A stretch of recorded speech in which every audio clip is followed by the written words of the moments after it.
내가 언니의 생일 파티에서 케이크에 불을 붙인 순간 모두가 박수를 치며 웃었다. 하지만 그 불꽃 아래에 숨겨진 건 10년 동안 쌓아온 증오였다. 그리고 오늘 그 증오가 마침내 폭발하며 가족 전체를 집어삼켰다. 그날은 언니 김수진의 20살 생일이었다. 우리 집은 서울 강남의 고급 아파트로 늘 화려한 파티가 벌어지는 곳이었다. 아버지는 대기업 임원, 어머니는 사교계의 여왕, 그리고 언니는 그들의 금쪽 같은 딸, 모두가 수진을 중심으로 돌았다. 나, 김미나, 그 집안의 그림자 같은 존재. 15번째 생일날, 부모님이 나를 버린 그날부터 모든 게 시작됐다. 15살 생일, 나는 기대에 부풀어 있었다. 학교에서 친구들과 약속도 잡았고, 집에 돌아오면 가족 파티가 있을 거라 믿었다. 하지만 집에 들어서자마자 본 광경은 달랐다. 거실에 케이크가 놓여 있었지만 그건 내게 아니었다.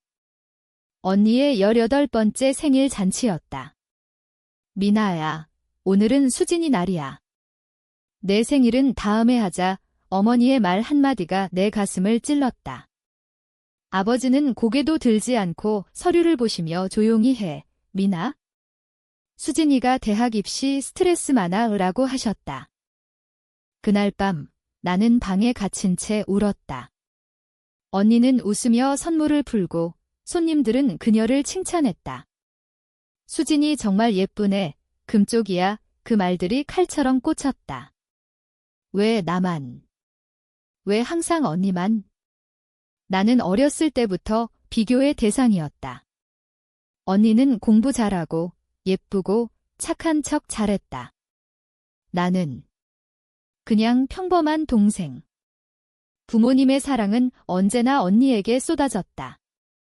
내가 아프면 수진이 시험 기간인데 조용히 해. 내가 상을 받으면 수진이가 더 잘할 텐데.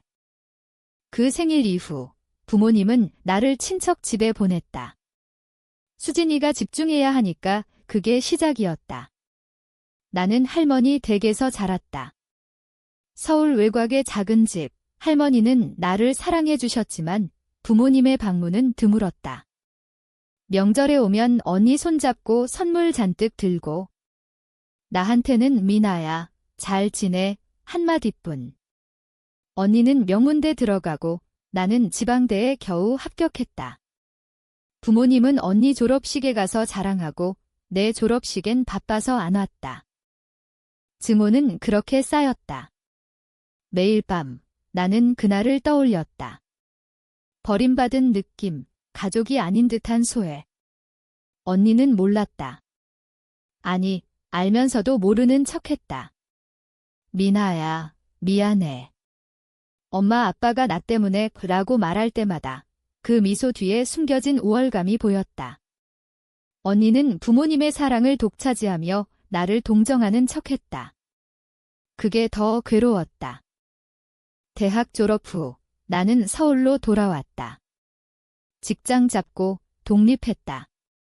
하지만 가족과의 연락은 끊지 않았다. 왜냐하면 복수하기 위해 나는 계획을 세웠다. 천천히, 치밀하게. 언니가 결혼할 무렵 나는 가족 곁에 다시 스며들었다. 미나야, 오랜만이네. 잘 지냈어. 어머니의 말에 웃으며 대답했다. 속으로는 이를 갈며. 언니의 남편, 박준호는 괜찮은 사람이었다. 변호사, 집안도 좋고. 결혼식에서 나는 축하하며 웃었다. 하지만 그때부터 시작됐다. 나는 언니의 삶을 관찰했다. 소셜미디어, 친구들 통해. 언니는 완벽한 삶을 자랑했다. 여행 사진, 명품, 아이 낳고 행복한 엄마. 반면 나는 혼자 사는 평범한 직장인. 하지만 그게 내 무기였다. 아무도 나를 의심하지 않았다. 파티 계획은 1년 전부터 세웠다. 언니 20살, 아니 이제 30살 가까운 생일. 부모님은 여전히 언니를 금쪽이로 여겼다. 수진이 생일 크게 하자, 아버지의 말에 나는 자원했다. 내가 준비할게요. 오랜만에 가족 모임 좋잖아요. 모두 기뻐했다. 나를 믿었다. 파티 당일 집은 화려했다. 풍선, 꽃, 고급 케이터링. 손님들 가족, 언니 친구들, 준호 쪽 친척. 나는 케이크를 들고 나왔다. 큰 케이크, 촛불 30개. 수진 언니, 생일 축하해. 모두 박수. 언니는 감동받은 척 웃었다. 하지만 케이크 안에는 아무도 모르는 게 들어있었다. 아니, 케이크 자체는 정상. 진짜는 파티 중에 터질 폭탄이었다. 나는 미리 준비한 영상을 재생할 준비를 했다. 프로젝터 연결, 모두가 케이크 자를 때. 언니, 먼저 이거 봐요. 내가 준비한 선물. 나는 리모컨을 눌렀다. 화면에 영상이 나왔다. 어린 시절 사진들. 언니와 나이 하지만 점점 달라졌다. 내 15 생일날 찍힌 영상. 내가 몰래 녹화한 거, 부모님이 나를 밀치며 오늘은 수진이 날이야 라고 하는 장면. 내가 울며 방에 들어가는 모습. 그리고 그 후 내가 할머니 댁으로 가는 트렁크 싸는 장면. 방 안이 조용해졌다. 이게 뭐야? 언니의 목소리가 떨렸다. 영상은 계속됐다. 내가 모은 증거들. 부모님의 메시지, 미나는 알아서 클 거야. 수진이가 우선이야. 언니가 친구들에게 동생은 좀 불쌍하지만 내가 잘해야 가족이 행복하잖아 라고 말하는 녹음. 그리고 가장 충격적인 언니가 준호에게 미나는 어렸을 때부터 질투 많아. 내가 부모님 사랑 독차지해서 미워해 라고 한 통화 녹음. 모두가 나를 봤다. 부모님의 얼굴이 창백해졌다. 미나야, 이게 무슨. 나는 웃었다. 차가운 미소로. 축하해, 언니. 내 완벽한 삶의 작은 선물. 영상이 끝나자 거실은 죽음 같은 침묵에 휩싸였다. 촛불이 여전히 타오르고 있었지만 누구도 케이크를 자를 생각을 하지 못했다. 언니의 눈에 눈물이 고였다. 미나야. 그게 오해야. 목소리가 갈라졌다. 그 떨림이 오랜만에 느껴보는 진짜 감정처럼 보였다. 나는 천천히 일어났다. 오해. 언니, 그날 내 생일 잊힌 게 오해라고. 내 목소리는 차분했다. 10년 동안 연습한 평온함. 속으로는 폭풍이 몰아쳤지만 표정은 얼음처럼 굳혔다. 부모님이 앞으로 나서려 했다. 미나야, 그만해. 과거 일 가지고. 과거, 나는 웃음이 나왔다. 날카로운 웃음. 아버지, 그 과거가 내 인생 전부예요. 할머니 댁에서 혼자 명절 보내고 생일도 없이 자란 게 과거라고요. 손님들이 웅성거렸다. 언니 친구들, 준호의 친척들. 이 완벽한 가족의 민낯을 보는 게 불편한 모양이었다. 준호가 먼저 입을 열었다. 미나 씨, 이건 너무 갑작스러워요. 가족 일은 가족끼리에. 그는 언니를 보호하려 했다. 좋은 남편 노릇.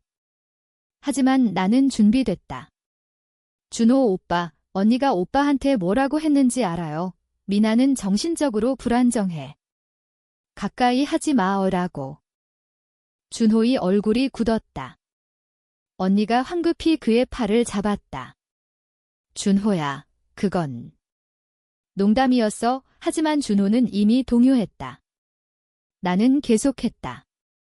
영상 더 있어요? 보실래요? 두 번째 영상. 내가 모은 증거들. 부모님의 은행 거래 내역. 언니 대학 등록금, 해외 유학비, 결혼 비용 모두 내 몫으로 예정됐던 상속 일부를 쓴 거. 아버지가 회사에서 횡령 비슷하게 빼돌린 돈. 법적으로는 회색지대지만 가족에게는 배신. 아버지의 얼굴이 일그러졌다. 어떻게 이걸. 그는 나를 노려봤다. 처음으로 진짜 분노. 늘 무시하던 딸이 이렇게 강해진 게 두려운 눈빛. 어머니가 울기 시작했다. 미나야, 미안해. 우리가 잘못했어. 하지만 이렇게 모두 앞에서 그 눈물은 진심일 수도 있었다. 하지만 늦었다. 나는 어머니를 봤다. 엄마, 내가 15에 버림받았을 때 엄마 눈물 안 흘렸잖아요. 수진 언니 스트레스 받을까봐. 파티는 엉망이 됐다. 손님들이 하나둘 빠져나갔다. 죄송해요. 급한 일 생겨서 변명하며. 남은 건 가족분. 언니가 나에게 다가왔다. 미나야, 제발 그만해. 나도 피해자야. 부모님이 나를 그렇게 만든 거야?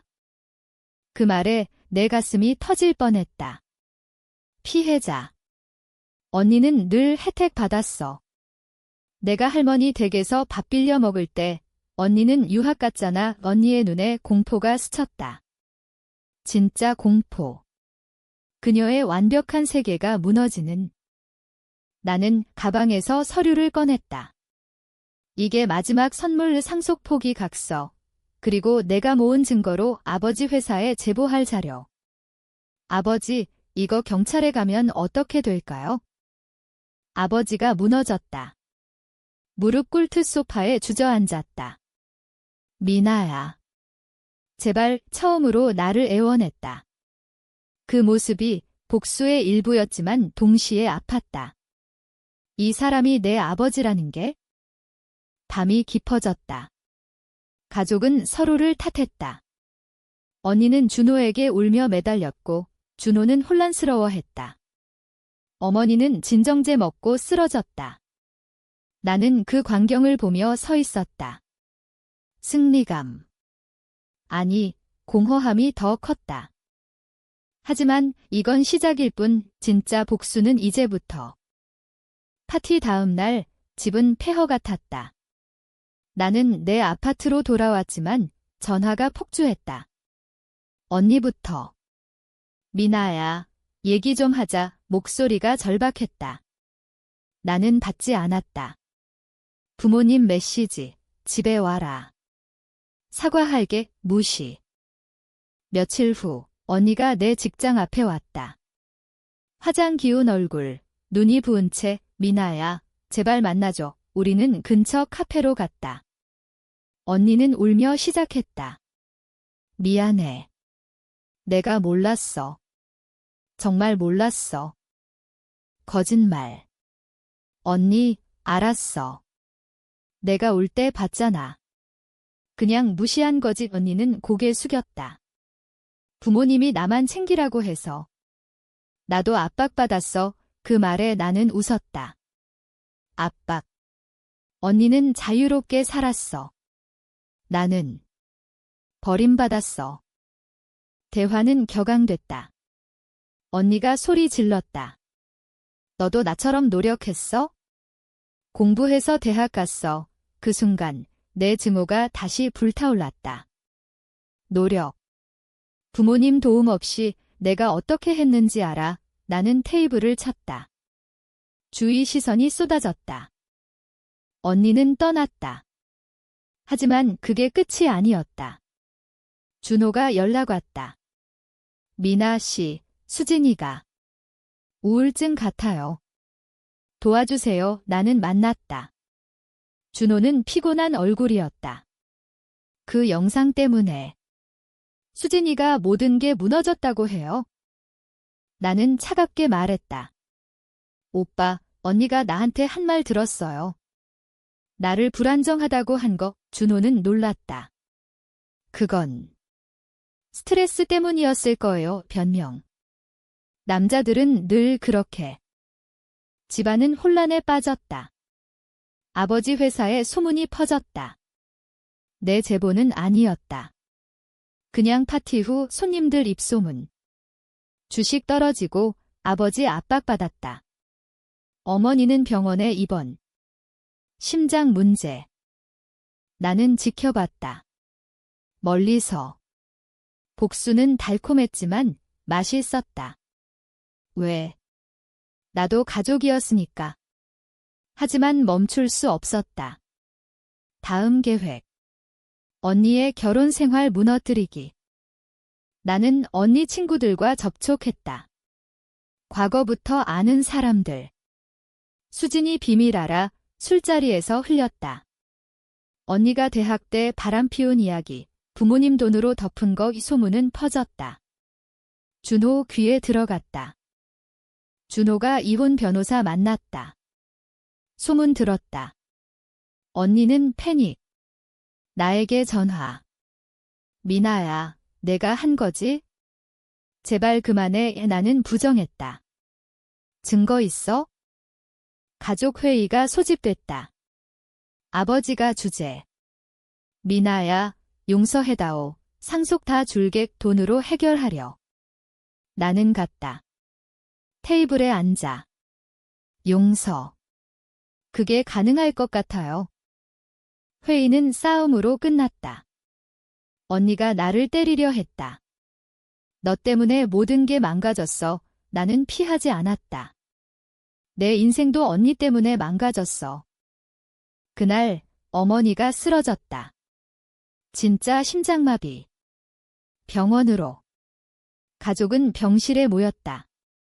어머니 손잡고 울었다. 나도 울었다.